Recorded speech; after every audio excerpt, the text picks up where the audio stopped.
This is our fourth lecture of the chapter number 5 arithmetic progression NCERT standard 9. यहाँ अभी तक हमने सबसे पहले फर्स्ट लेक्चर में देखा था basic about the arithmetic progression, उसके बाद हमने किया एक्सरसाइज 5.1 और फिर हमने थर्ड लेक्चर में किया था एक्सरसाइज 5.2 के क्वेश्चन नंबर 1 से लेके क्वेश्चन नंबर 10. आज हम करेंगे उसकी रिमेनिंग एक्सरसाइज यानी कि 11 नंबर से. ठीक है, सो लेट्स स्टार्ट. हम सबसे पहले स्टार्ट करते हैं एक्सरसाइज 5.2 क्वेश्चन नंबर 11 से. ठीक है, चलो रीड करता हूं मैं question. Which term of the AP 3, 15, 27, 39 dash dash dash will be 132 more than its 54th term. तो सबसे पहले हमारी जो AP है हम वो लिखेंगे. ठीक है ना, अरिथमेटिक प्रोग्रेशन. तो हम स्टार्ट कर रहे हैं क्वेश्चन नंबर 11 से. So the given AP is 3, 15, 27, 39 dash dash dash. ठीक है. So according to our basic things we will go with finding the value of a and d. तो पहले हम a find करेंगे. So a is always first term, that's why a is equal to first term और first term कौन है यहाँ पे, that is equal to 3. तो आपका a का आंसर क्या आ गया, equal to 3. next find करना है d. d means what, common difference. उसे find करने के लिए find करेंगे हम a2 minus a1 and we will also find a3 minus a2. ठीक है ना. तो देखते हैं अभी यहाँ पे ये है फर्स्ट टर्म यानी ये हमारा a1 है, ये है a2, ये है a3, ये है a4 like that. Okay, so a2 minus a1 मतलब 15 minus 3 is equal to 12 and next one a3 which is 27 minus 15 is equal to again 12. In both the case answer is same, therefore d is equal to 12. तो हमारे पास देखिए a का answer हमारे पास है that is a equal to 3 और d का answer है d equal to 12. तो a और d हमारे पास है और अब हमें एडिशनली क्या दिया गया वो देखते हैं. आपको वो वैल्यू फाइंड करनी है. अगर हम सपोज करें कि वो जो वैल्यू वो है an, वो वैल्यू कैसी है कि उसमें this value will be 132 more than 54th term, यानी आपकी जो 54th टर्म आएगा उससे भी 132 नंबर ज्यादा है. ठीक है ना. तो सबसे पहले हम फाइंड करेंगे ये 54th टर्म. तो 54th टर्म फाइंड करने के लिए हम अप्लाई करेंगे general formula a54 is equal to in generalized form a plus, मैंने बताया था जो भी आपका nth टर्म यहां पूछा जाए उस टर्म से आपको क्या करना है, a प्लस लिख के उसमें से एक माइनस करना है मल्टीप्लाई बाय d. तो ये 54 में से एक माइनस करेंगे आएगा 53. तो 53 multiply by d. Now a is 3 plus 53 और मल्टीप्लाई क्या करेंगे d, दैट मींस 12. तो हमें इसको मल्टीप्लाई करना है. चलिए मल्टीप्लाई कर लेते हैं. 53 12 जा, तो चलिए देखते हैं साइड में 53 12 जा, तो आया यहाँ पे 3 5 2 3 जा 6 2 5 जा 10, ऐड करके हुआ 6 3 और ये 6, यानी आपके पास आंसर आया 3 प्लस 6 3 6. टोटल करेंगे तो आएगा 639. ये आपका कौन सा टर्म है, 54th टर्म है. कौन सा टर्म है, 54th टर्म. अब ये जो 54th टर्म है वो हमें नहीं चाहिए, हमें तो वो टर्म चाहिए जो 54 टर्म से भी प्लस 132 करने से आता है. तो हम क्या करेंगे, ये 54 टर्म की वैल्यू आ रखेंगे तो आपको मिलेगा क्या, 639 प्लस 132. तो देखिए कितना आता है, 9 plus 2 11, carry 1, 3 3 6 plus 1 7 and 6 plus 1 7. तो आपके पास क्या आया, 771.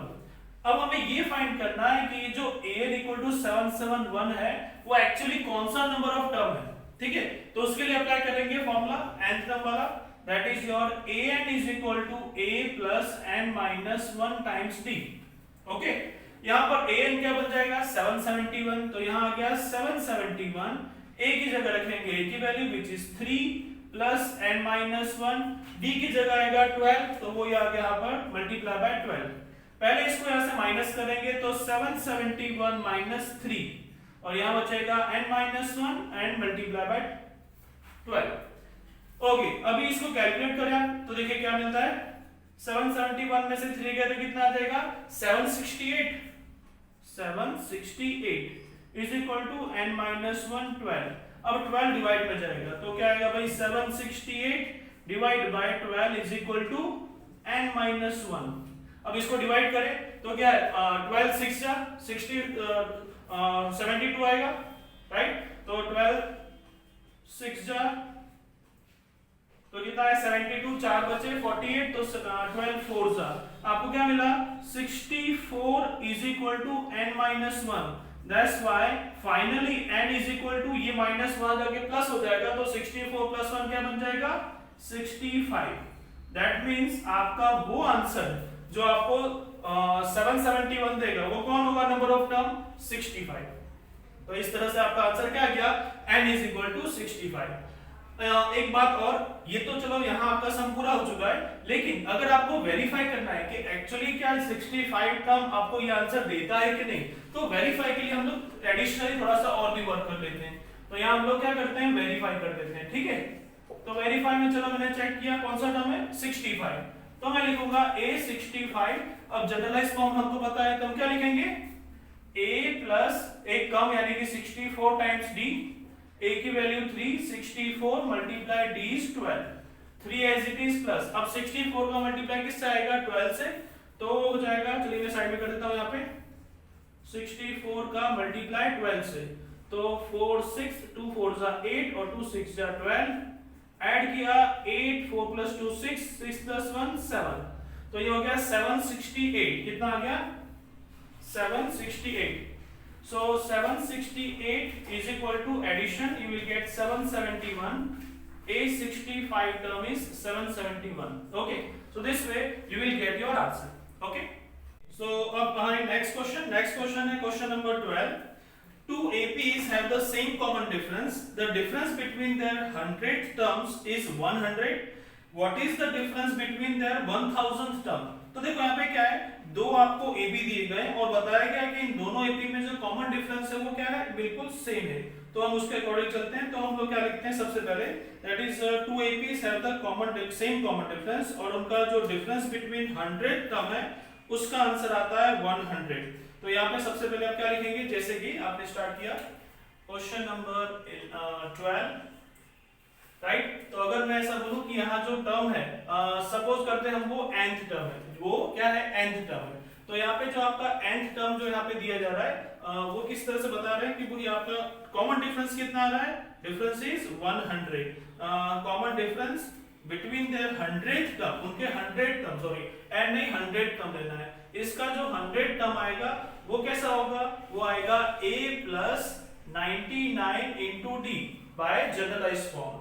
और क्योंकि हम दो टर्म ले रहे हैं, आपके एपी कितने हैं, दो हैं, तो अगर आप फर्स्ट इस तरह से ले रहे हो तो आपको सेकंड कैसे लेना पड़ेगा, सपोज मैंने कर दिया a डैश 100, तो आपका जो आंसर आएगा वो किस तरह से आएगा, a dash plus 99 into D dash, आपका ये आएगा। बट क्योंकि d और d डैश दोनों क्या है, सेम है, क्योंकि क्या बोला गया, they have common difference same, that's why dash यहाँ पे नहीं रखेंगे, क्यों, क्योंकि दोनों में वैल्यू कैसी है, सेम टू सेम। तो अगर मैं इसको नाम देता हूं equation number 1 and suppose this is as equation number 2, तो अकॉर्डिंग टू दिस हम क्या करेंगे, इन दोनों के बीच का डिफरेंस फाइंड करेंगे। तो हम क्या करेंगे, इसमें से इसको सबट्रैक्ट करेंगे, तो आपको क्या मिलेगा, if you go with 1 minus 2 then you will get a 100 minus a dash 100 is equal to, यहां आएगा a, फिर ये आ जाएगा minus a dash plus 99 into d minus 99 into D. तो यहाँ हमने क्या कर दिया, दोनों में फर्स्ट में से सेकंड को माइनस कर दिया, तो ये दोनों सेम पार्ट है, अपोजिट साइन कट, और यहाँ पे जो आपको मिल रहा है ये बताया जा रहा है कि डिफरेंस बिटवीन 100 टर्म्स जो है दोनों में क्या आता है, उसका आंसर आपको पहले से गिवन है, क्या है वो, the difference between their 100th term is 100, यानी इसका आंसर आपके पास है और वो क्या है 100। यहाँ क्या बचा, a माइनस a डैश, तो इसे हम लोग बोल देंगे इक्वेशन नंबर 3। क्या बोल देंगे, इक्वेशन नंबर 3। ओके, तो यहां तक क्लियर हुआ। सबसे पहले क्या किया, एक टर्म माना जिसका 100 टर्म ऐसा है और ये दूसरा जिसका 100 टर्म ऐसा है, लेकिन दोनों का कॉमन डिफरेंस क्या है, सेम। तो अगर हम इसका डिफरेंस निकालते हैं by subtracting, so you get a minus a dash is equal to 100। 100 कहां से आया, तो भाई दोनों के बीच का डिफरेंस का जो आंसर है वो गिवन है पहले से, जो क्या है 100, ठीक है। अब हमको फाइंड करना है इसका 1000 टर्म, क्या करना है 1000, तो वो भी इस बिल्कुल इस तरह से आएगा 1000 टर्म में, यहाँ पे जैसे लिखा था आपको same to same a plus 999d, और दूसरा आ जाएगा a dash 1000 equal to a dash plus 999 into D.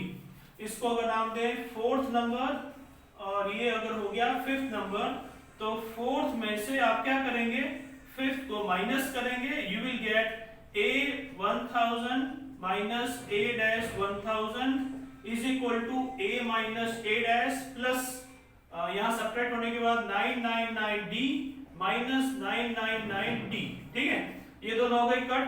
अब यहाँ क्या बचा आपके पास, a 1000 minus a dash 1000 is equal to a minus a dash, but क्योंकि a माइनस a डैश हमारे पास क्या है 100, सो फ्रॉम इक्वेशन नंबर 3 दोनों के जो 1000 टर्म के बीच का डिफरेंस आएगा वो भी क्या आएगा, नथिंग बट 100। तो ये हुआ आपका फाइनल आंसर। ये कहां से आया, तो भाई ये आया फ्रॉम 3, थर्ड नंबर जो इक्वेशन है ये वाला, इसमें से आया। ठीक है, तो इस तरह से आपका इसका डिफरेंस कितना आ गया 100, सेम टू सेम। ठीक है, ऑलराइट, लिख लीजिए इसको।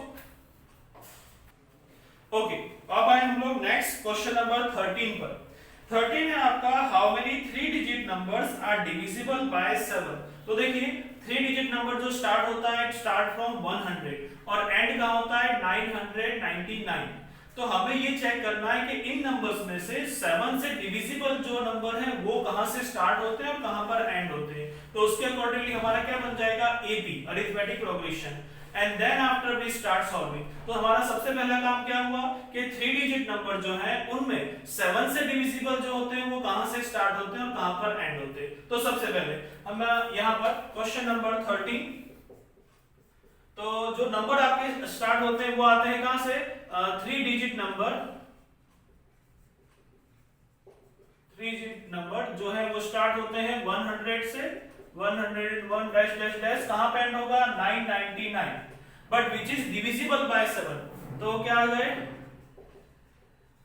Divisible by 7। तो उसके लिए सबसे पहले जो नंबर आएगा वो कौन सा होगा, देखिए 100 3 से 7 से डिवाइड नहीं होगा, 7 बन जाके बाद में 30 आ जाएगा, वो नहीं होगा, 101 दैट इज आल्सो नॉट। सबसे पहले आप देखिए तो 105 जो नंबर है ना वो सबसे पहले जाएगा। देखो 7 बन जा 7, 3 बचा 35, तो 7 5 हो गया, तो क्या है आपका 105। अब क्योंकि ये नंबर्स क्या है डिविजिबल बाय 7 है, तो आप 7 7 का डिफरेंस लेके आगे के नंबर भी डिसाइड कर सकते हैं। तो आप 3 नंबर लिख दीजिए स्टार्टिंग के, 105, तो उसके बाद आएगा 112, देन 119 डैश डैश डैश। अब सोचिए लास्ट का नंबर क्या होगा, लास्ट का नंबर देखो तो इसमें थोड़ा ध्यान से करें, सॉल्व करें। तो आप एक इस नंबर को देखिए 994, यहाँ पे देखो 7 बचा 7, 2 बचे 29, तो 7 4 जा 28, 1 बचा तो ये हो गया 14, तो 7 2 जा 14, यानी कि ये लास्ट 3 डिजिट नंबर है जो 7 से डिविजिबल होगा। ठीक है ना, स्टार्टिंग यहाँ से करनी है और एंड होगा यहाँ पे। ठीक है, इसके बाद अब हमारे पास हमारा एपी आ चुका है, तो हमें क्या करना होता है, उसने पूछा है हमें कि how many 3 digit numbers are divisible by 7, यानी एन पूछा है, क्या पूछना है एन। तो हम लोग क्या करेंगे, यहाँ पे हमारी वैल्यूज फाइंड कर देंगे, a क्या है b क्या, चलो चेक करते हैं। So your a is equal to obviously 105, first term है आपका 105। d फाइंड करने का मेथड हमारा वही है, a2 minus a1 and d is equal to a3 minus a2। यहाँ पे आएगा 112 minus 105, answer is 7, and 119 minus 112, answer is 7। So therefore d is equal to 7। तो हमारे पास a आ गया, d आ गया, और ये जो है आपका क्या है 994, दिस इज जो लास्ट टर्म, क्या है लास्ट टर्म है। तो आपको पता है कि जो लास्ट टर्म होता है वही हम an कंसीडर करते हैं, तो वो कितना आ गया 994, राइट। तो हमें ये बताना है कि आपके ऐसे कितने नंबर्स हैं जो डिविजिबल बाय 7 होते हैं, तो हमें n फाइंड करना है। तो हम अप्लाई करेंगे nth टर्म फॉर्मूला, तो वो आएगा an is equal to a plus n minus 1 times d। an की जगह आ गया 994, a की जगह है 105 और n minus 1 as it is, और 7 d की जगह है 7। ये यहां से वहां जाएगा, सब्ट्रैक्ट हो जाएगा। तो चेक करते हैं भाई, 994 सब्ट्रैक्ट करते हैं कितना 105, तो हमारे पास ये हो जाएगा 8 और ये हो जाएगा 14, 14 में से 5 गया 9, 8 एज इट इज, 9 माइनस 1 8, वापस लिख लें 14 में से 5 गया 9, 8 8 और 9 माइनस 1, तो कितना आया 889। 889 is equal to 7 n minus 1। अब 7 डिवाइड करेंगे इससे, तो 889 divide by 7 is equal to n-1। तो आपको यहाँ क्या मिलेगा, 7 1 जा 1 बचा तो ये हुआ 18, तो 7 2 जा 14, 4 बचा या 49, तो 7 7 जा 49 और ये है n-1। So finally n is equal to -1 वहां जाके प्लस हो जाएगा and you will get answer 128। यानी 128 टर्म जो होगा वो आपको देगा, मतलब यहाँ पे टोटल 128 टर्म है जो 3 डिजिट में है और क्या है, डिविजिबल बाय 7 है। तो 3 डिजिट जो 7 से डिविजिबल होते हैं वो कितने नंबर पॉसिबल है, 128। ओके, तो इस तरह से हमारा यहाँ पे क्वेश्चन नंबर 13 हुआ। और फिर आता है 14 में भी ऑलमोस्ट उसी तरह का पैटर्न है। तो ये 14 नंबर जो है मैं आपको सॉल्व करने के लिए दे रहा हूँ, समझा देता हूँ आपको। How many multiples of 4 lie between 10 and 25? यानी कि 10 से 250, सॉरी 10 to 250 इसके बीच में ऐसे नंबर जो मल्टीपल ऑफ 4 इसमें आते हैं। तो 10 के बाद सबसे पहले 10 तो होगा नहीं क्योंकि 10 इज नॉट डिविजिबल बाय 4। सबसे पहले स्टार्ट होगा 12 से, तो 12 then 16 then 20 like this way. और लास्ट में है 50, 250 जो है वो आपका 4 से डिवाइड नहीं होगा, तो फिर उससे पहले आएंगे 249, वो भी नहीं होगा, तो आएंगे 248, तो 248 हो जाएगा। तो इस तरह से आपको क्या मिल गया, बिल्कुल इसी की तरह आपको एपी जो आपका मिल जाएगा। यहाँ आएगा 12, 16, 20 और यहाँ आ जाएगा आपका 248। बस फिर जैसा हम यहाँ क्या है, सेम टू सेम। सो आपका होमवर्क में आ गया क्वेश्चन नंबर 14। ये आपको खुद ट्राई करना है और इसका जो आंसर है आप मुझे कमेंट बॉक्स में लिख के भेज सकते हैं, ठीक है। तो आइए बढ़ते हैं नेक्स्ट क्वेश्चन की तरफ, तब तक आप इसे लिख लीजिए।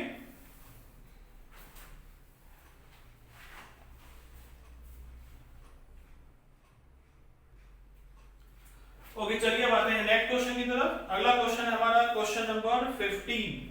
So for what value of n are the nth terms of the two APs are equal? यानी यहाँ दो AP दिए हैं आपको और ऐसा पूछा जा रहा है ऐसे कौन सा नंबर ऑफ टर्म है जिसके लिए दोनों के दोनों AP क्या है, सेम है। तो हम लोग क्या करते हैं, दोनों को AP को पहले लिखते हैं। तो लेट्स स्टार्ट क्वेश्चन नंबर 15। सबसे पहले फर्स्ट AP है हमारा 63, 65, 67 डैश डैश डैश, और जो दूसरा है वो है हमारे पास पहले 3 then 10 then 17 then dash dash dash। Okay, तो हम इस दोनों को क्या करेंगे, सेपरेटली सॉल्व करेंगे, ठीक है। तो सबसे पहले यहां पर आएगा हमारा a, that is first term is equal to 63, right. इसके बाद आएगा हमारा d के लिए क्या फॉर्मूला है, एज इट इज क्या आ जाएगा भाई, a2 minus a1 and d is equal to a3 minus a2।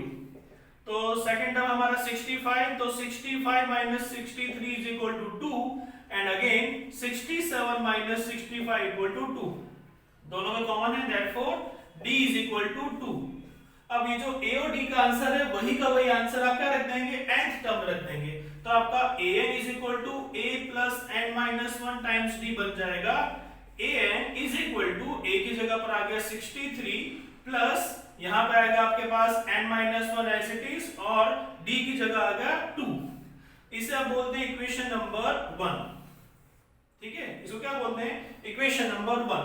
अब जो प्रोसीजर यहाँ किए सेम टू सेम प्रोसीजर इस तरफ भी करें, ठीक है। तो उसके लिए करते हैं, सबसे पहले आएगा first term that is a equal to 3। तो भाई पहला तो आ गया आपका आंसर a इक्वल टू 3।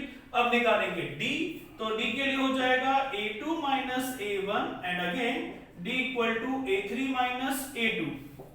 तो यहाँ आ जाएगा 10 minus 3 इज इक्वल टू आपको मिला 7 and 17 minus 10 is equal to 7।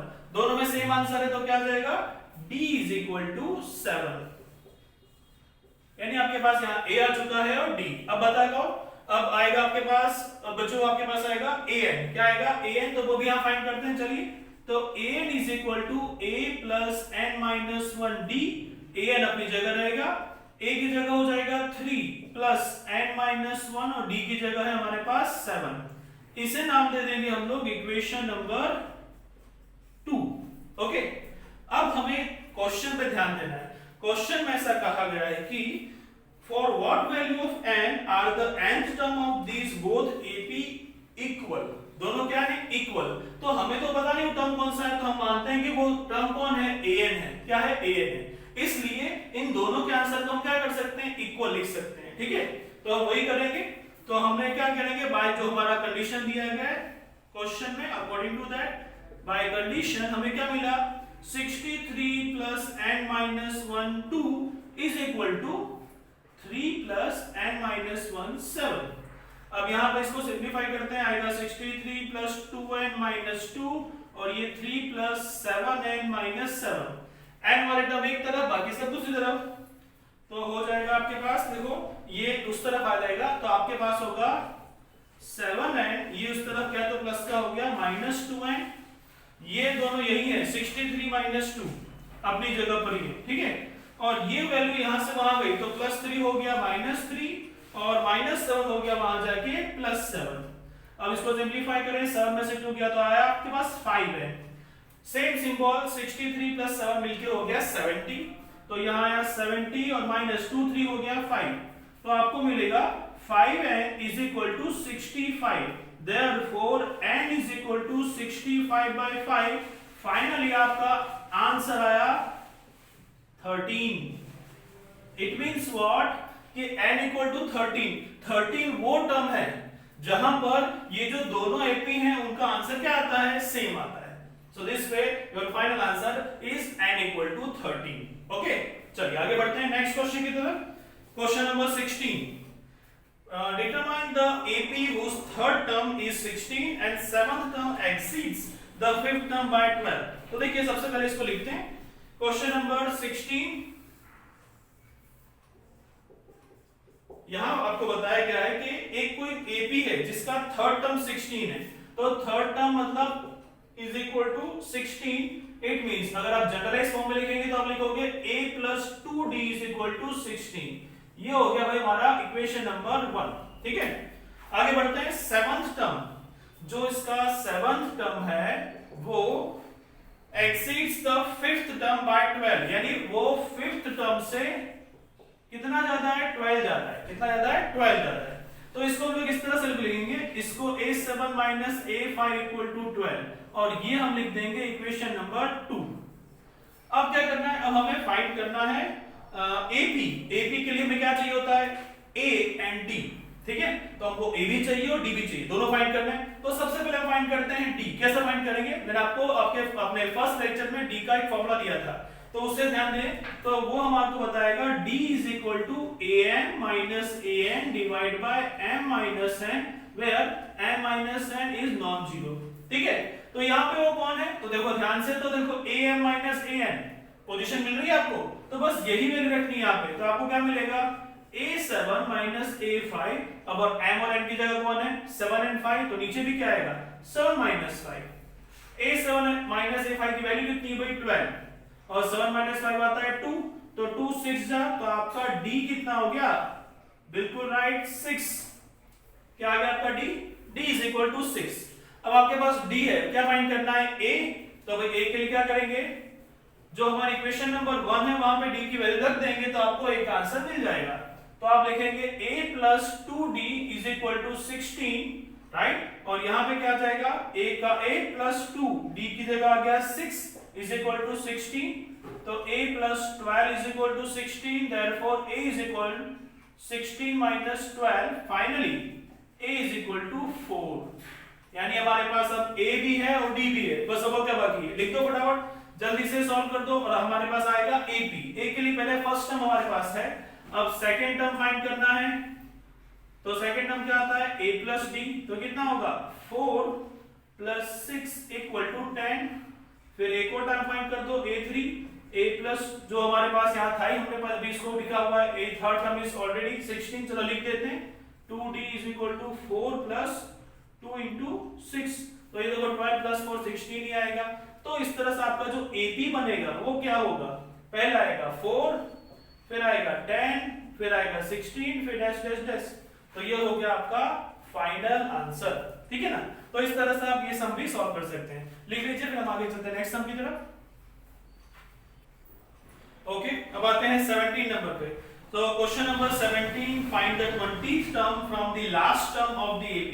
यहाँ पे थोड़ा सा डिफरेंट है, यहाँ पे आपको AP दिया हुआ है, लेकिन साथ में पूछा है कि जो टोटल नंबर ऑफ टर्म्स है उसमें पीछे से यानी लास्ट से 20 नंबर का टर्म कौन सा होगा वो बताना है, ठीक है। नो प्रॉब्लम, डरने की कोई जरूरत नहीं है, हम हमारे मेथड से चलेंगे, इजीली उसका आंसर आ जाएगा, ठीक है।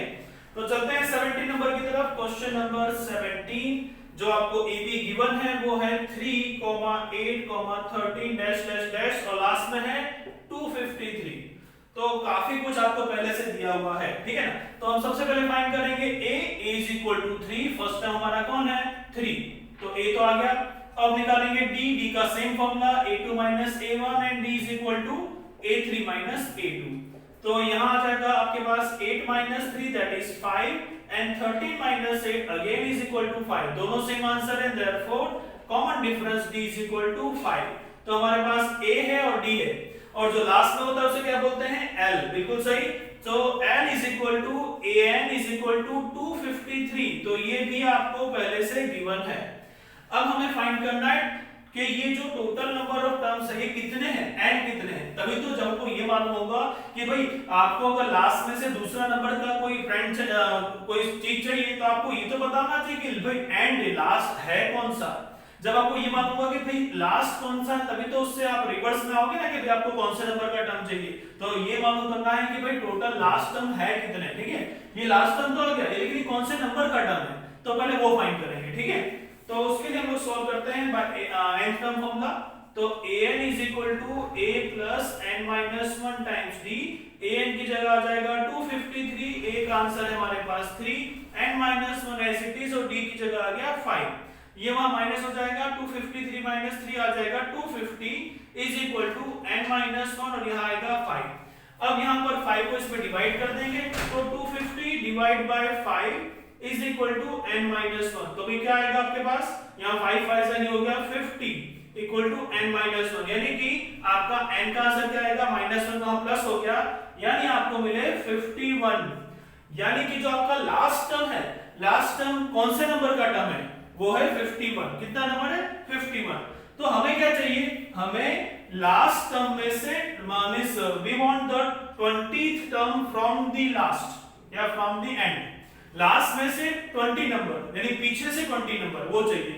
टोटल कितने हैं 51। तो जब भी आपको फ्रेंड्स इस तरह का क्वेश्चन आता है तो अच्छे से याद रखिए, जो नंबर का टर्म पूछा गया है हमेशा उसमें से एक माइनस करो और फिर उस आंसर को इसमें से यानी कि टोटल नंबर ऑफ टर्म्स से माइनस करो, फिर जो टर्म आएगा ना आपको उसी नंबर का टर्म फाइंड करना है by using the generalized form, ठीक है। मैं फिर से एक बार बोलता हूं, जो नंबर फ्रॉम द एंड पूछा गया हो उस नंबर में एक माइनस करो और उसके बाद जो आंसर आए उसमें से जो टोटल नंबर ऑफ टर्म्स है उसमें से उसको माइनस करो, फिर जो टर्म आएगा वो होगा आपको फाइंड करना है टर्म वो वाला, ठीक है। चलो मैं एक्सप्लेन कर देता हूं। हमें बोला है फ्रॉम द एंड 20, तो 20 मतलब हमारा जो टोटल 51 है उसमें से हमें 20 माइनस 1 करना है। क्या करना है 20 माइनस 1, यानी जो टर्म पूछा है उसमें से एक माइनस करो और उसके आंसर को फिर टोटल नंबर ऑफ टर्म से माइनस करो।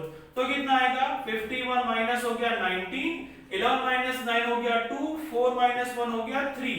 यानी एक्चुअली आपको कौन से नंबर का टर्म चाहिए, आपको चाहिए 32th टर्म। यानी आप लिखोगे by generalized form a32 is equal to a plus 31 into d। a कौन है हमारा 3 प्लस 31 मल्टीप्लाई d की वैल्यू हमारे पास 5।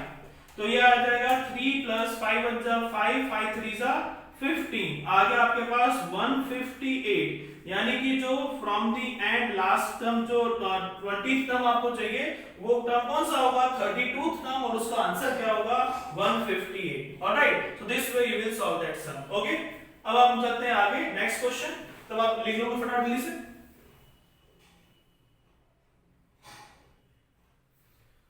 आगे आगे आपका 18 नंबर।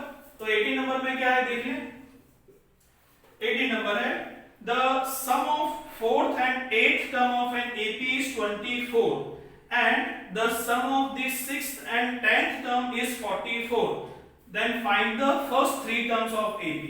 तो यहां पर क्या होगा देखो ध्यान से, यहां पर बोला गया है कि भाई आपका जो 4th टर्म है ना 4th टर्म प्लस जो आपका 8th टर्म है उन दोनों को प्लस करते हैं तो आपको मिलता है 24, और दूसरा आपका जो 6th टर्म है यानी A6 और जो आपका 10th टर्म है A10 उन दोनों को प्लस करते हैं तो आता है आपका आंसर 44। हमें ही बताना है कि स्टार्टिंग के फर्स्ट सेकंड थर्ड टर्म क्या है, ठीक है ना, यानी A1 A2 एंड A3 वो फाइंड करना है। तो हम क्या करेंगे, हम अप्लाई करेंगे जनरलाइज्ड फॉर्मूला। कभी भी किसी भी क्वेश्चन को देख के टेंशन लेने की जरूरत नहीं है, हर बार हमें अपने मेथड से जाना है, जो फॉर्मूलाज आपको सिखाए गए उनमें से क्या यूज हो सकता है उसे बिल्कुल ध्यान से देखना है और फिर उसे अप्लाई करना है। तो यहां हम करेंगे जनरलाइज्ड फॉर्म का यूज, और कैसे आएगा तो देखते हैं। देखो A4 का मतलब जनरलाइज्ड फॉर्म हो जाएगा A plus 3D, क्या आ जाएगा A plus 3D, और 8 हो जाएगा A plus 7D, और सामने आंसर पहले से लिखा है 24, तो अब होंगे A plus A मिलके हो गया 2A, और 3 plus 7 मिलके हो गया 10D इज इक्वल टू 24। दोनों में से A कॉमन कर लो, बचा कौन A plus 5D, और यहाँ है 24, डिवाइड कर दो तो फाइनल आंसर क्या मिलेगा A plus 5D is equal to 2, इसके नीचे चला गया तो 24 डिवाइड बाय 2 आ गया 12। तो अभी ये हो गई आपकी फर्स्ट इक्वेशन, कौन सी हो गई, इक्वेशन नंबर 1। आगे बढ़ते हैं नेक्स्ट। अब ये सेम टू सेम A6 मतलब क्या आएगा भाई A plus 5D, और A10 क्या आएगा A plus 9D is equal to 44। A और A मिलके हो गए 2A plus 5 और 9 मिलके हो गए 14D is equal to 44। Again take 2 common, बचा A plus 7D is equal to 44। अब 2 को डिवाइड करेंगे यहाँ पे तो हो जाएगा A plus 7D is equal to 44 divide by 2 हो जाएगा आपका 22, क्या आ जाएगा 22, ठीक है। ये बन गया आपका इक्वेशन नंबर 2, ठीक है। तो आपके पास दोनों इक्वेशन आ गए, फर्स्ट भी आ गया सेकंड भी आ गया, ठीक है। अब हम क्या कर सकते हैं, तो हम यहाँ लगाएंगे चैप्टर नंबर 3 का मेथड, जिसे बोलते हैं एलिमिनेशन मेथड। कौन सा, एलिमिनेशन मेथड। तो उसके लिए सेकंड वाले इक्वेशन में से फर्स्ट वाले को मैं माइनस कर देता हूं। तो क्या लिखूंगा भाई, पहले A plus 7D is equal to 22, और नीचे लिखूंगा A plus 5D is equal to 12। थोड़ा गैप छोड़ूंगा क्योंकि मैं सब्ट्रैक्ट कर रहा हूं, तो जो सेकंड इक्वेशन होगी उसमें माइनस साइन आएगा, यानी कि सिंबल चेंज होंगे। तो ये प्लस का हो गया माइनस, प्लस का हो गया माइनस, प्लस का हो गया minus, same value with opposite sign, तो हो गई कट। 7 में से अब 5 प्लस नहीं है माइनस हो गया है, तो 7 minus 5 आ गया 2D, और 22 minus 12 हो गया 10। तो आपका D की वैल्यू मिल गई 10 डिवाइड बाय 2 यानी कि 5, तो आपका D तो आ गया।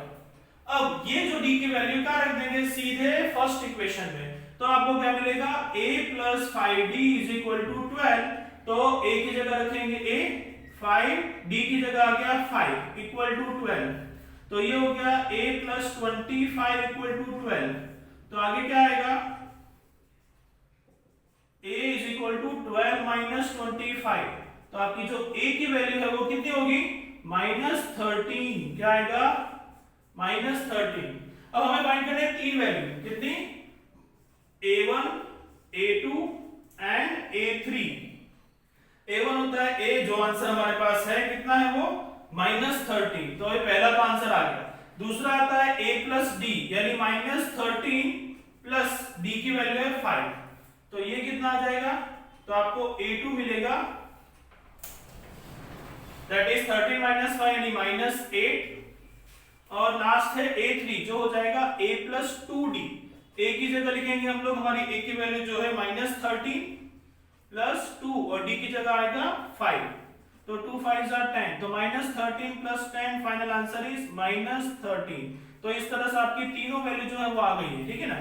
A1 है -13, A2 है -8 और सॉरी -3, और A3 आएगा वो होगा -3, ठीक है। तो आप देख सकते हैं ये D भी फॉलो कर रहा है प्रॉपर्ली, तो इस तरह से आपके ये तीन हो जाएंगे आंसर, ठीक है।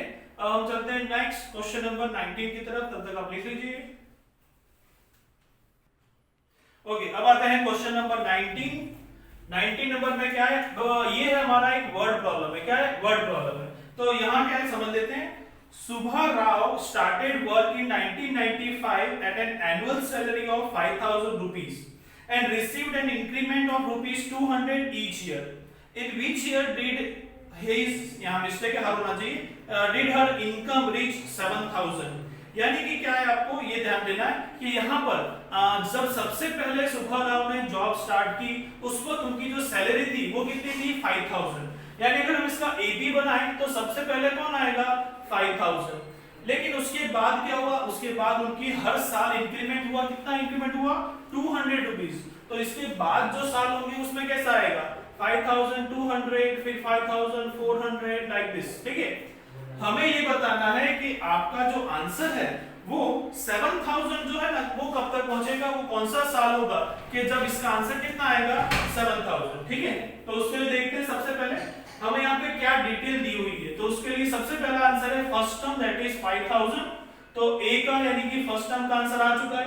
अब हम फाइंड करेंगे D, D is equal to a2 minus a1, और दूसरा होता है d equal to a3 minus a2।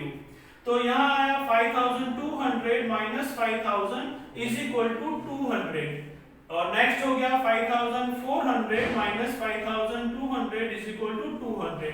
दोनों में सेम आ रहा है, therefore d is equal to 200। Alright, तो हमारे पास a का आंसर है और हमारे पास d का आंसर है। इसके अलावा उन्होंने बताया है कि an यानी कि जो आपको फाइंड करना है, वहां आपका जो an है वो आपका 7000 पहले से गिवन है, ठीक है ना। तो हमें फाइंड क्या करना है, सिर्फ कौन से साल पे उनकी इनकम यानी कि उनकी जो सैलरी है वो 7000 तक पहुंच जाएगी, वो भी कितनी एनुअल सैलरी, ठीक है ना। तो अब देखते हैं an is equal to a plus n minus 1 times d। an की जगह रखेंगे 7000, a की जगह आएगा 5000 प्लस n minus 1 और d की जगह आएगा 200। इसे यहाँ माइनस करेंगे, 7000 माइनस 5000 विल गिव यू 2000। तो यहाँ हो जाएगा भाई आपके पास 2000 is equal to 200 n minus 1। अब 200 डिवाइड करेंगे तो 2000 divide by 200 is equal to n minus 1। तो यहाँ पे आपको n माइनस 1 इक्वल टू मिलेगा 2 जीरो कट और ये हो जाएगा 2 10 सा, यानी 10 माइनस 1 यहाँ से वहां गया तो प्लस हो जाएगा, तो n इक्वल टू 11, यानी कि at 11th year she will get 7000 annual salary, ठीक है। तो यहाँ हुआ आपका 19 नंबर क्वेश्चन, ठीक है। अब हम आगे बढ़ते हैं लास्ट क्वेश्चन की तरफ, क्वेश्चन नंबर 20। क्वेश्चन नंबर 20 में क्या होगा वो देखते हैं सबसे पहले। तो यहाँ पर क्या है detail, Ramkali saved ₹5 in the first week of a year and then increased her weekly savings by ₹1.75. If in the nth week her weekly savings become ₹20.75, then find the n। Almost बिल्कुल same pattern है, देख लेते हैं यहाँ पे। इस तरह के जो वर्ड प्रॉब्लम है उसमें आपको सेंटेंस के थ्रू जानना पड़ेगा कि इसमें क्या एपी बनेगा, क्या ए आएगा, क्या डी है, क्या एएन है, ये सब आपको देखना पड़ेगा और उसके लिए डेफिनेटली रिक्वायर्ड है प्रैक्टिस, ठीक है ना। तो हम यहाँ इस सब को सॉल्व करते हैं। लास्ट 20 नंबर यहाँ पे है रुपीस, यानी सबसे पहले उसने कितना रुपीस 5 रुपीस से किया, फिर हर वीक उसने कितना इंक्रीज किया 1.75, तो इसके बाद का कितना हो जाएगा 6.75, कितना हो जाएगा 6.75, फिर उसके बाद कितना हो जाएगा, तो फिर 6.75 में वापस हम क्या करते हैं 1.75 ऐड कर देते हैं। तो मैं आपको साइड में करके दिखा देता हूँ, 6.75 और 1.75 का एडिशन कितना हो जाएगा 5 5 10 कैरी 1 7 7 14 प्लस 1 15 कैरी 1 6 1 7 प्लस 1 8, यानी हो गया 8.50, दैट्स इट, ओके। तो हमें यहाँ पे आपको ये जो एपी था वो हमने बनाया। अब यहाँ पूछा गया है कि हमें ये फाइंड करना है कि ये 20.75 कब होगा। तो हम लोग सबसे पहले क्या करेंगे, हमारा जो बेसिक मेथड है ए डी फाइंड करना, पहले वो सॉल्व करते हैं, ठीक है। तो सबसे पहले आएगा आपके पास A first term is equal to 5, तो ए का आंसर आ गया आपके पास। फिर हम निकालते हैं d which is a2 minus a1 and again we'll see a3 minus a2। तो यहाँ पे आ गया 6.75 minus 5 जो बन जाएगा 1.75 और ये है 8.50 minus 6.75 it will again give you 1.75, therefore d is equal to 1.75, ठीक है। तो आपका a और d का आंसर आ गया। अब हमें क्या फाइंड करना है कि ये वैल्यू 20.75 कब होगी, यानी वो आपको क्या दिया गया है, वो आपको an दिया गया है कि 20.75 जो है ना वो कब आएगा। तो हम अप्लाई करेंगे nth टर्म फॉर्मूला, तो वो हो जाएगा an is equal to a plus n minus 1 times d। an की वैल्यू है 20.75 is equal to a है हमारा 5 प्लस n minus 1, d की वैल्यू है 1.75। अब ये यहां से वहां जाएगा, सेपरेट होगा, 20.75 0.75 minus 5 is equal to 1.75 into n minus 1. 20 में से 5 गया तो 15 आया, तो आपको कितना मिलेगा 15.75 is equal to 1.75 n minus 1. अब यहां से आगे देखते हैं, यहां आएगा 15.75 divide by 1.75 equal to n minus 1. आगे यहां ले लेते हैं n minus 1 is equal to, अब इसे हमें सॉल्व करना पड़ेगा. अब यहां देख सकते हैं डेसिमल 2 डिजिट के बाद है, यहां भी 2 डिजिट के बाद है, तो आप लोग डेसिमल को वहां से हटा सकते हैं. ठीक है, तो क्या मिलेगा आपको 1575 डिवाइड बाय 175. ठीक है, तो अब यहाँ इसको सॉल्व करना है, तो देखते हैं, चलिए सॉल्व करके कितने पे आता है. तो सबसे पहले चेक करते हैं इसका 9 का, तो मैं यहाँ साइड में मल्टीप्लाई कर देता हूँ. 175 9 का कितना आता है, तो देखते हैं. 9 5 45 कैरी 4 9 63 63 plus 4 67 कैरी 6 9 1 9 plus 6 15. तो भाई आंसर आया 9. तो इसको जब हम कट करेंगे कितना आएगा 9. तो आपको आंसर मिला n minus 1 equal to 9. Therefore n is equal to 9 plus 1. Finally n is equal to 10. यानी कि आपका क्या बोला गया है 10th, यानी 10th वीक में ये आंसर कितना हो जाएगा 20.75. सो इसमें लिखेंगे हम लोग at 10th week the amount will become 20.75. ठीक है, तो यहाँ पे इस तरह से हमारा ये एक्सरसाइज 5.2 यहाँ पर एंड हो रहा है. ठीक है, आप इस पूरी एक्सरसाइज को अच्छे से फिर से रिवाइज करें, 1-2 बार मैं बोलूंगा, डेफिनेटली एक बार खुद अपने आप ट्राई करें और वीडियोस देखते रहें. वीडियोस में आप जिस तरह से सॉल्व करते हैं, मैं जिस तरह सॉल्व कर रहा हूँ, आपको बस उसी तरह सॉल्व करना है, ये आपके लिए बहुत अच्छा रहेगा. आगे का जो नेक्स्ट वीडियो आएगा उसमें आप देखेंगे एक्सरसाइज 5.3. ठीक है, तो तब तक इस अच्छे से रिवाइज कीजिए और कोई प्रॉब्लम डाउट हो तो मुझे आप कमेंट बॉक्स में लिख सकते हैं. Okay, thank you very much.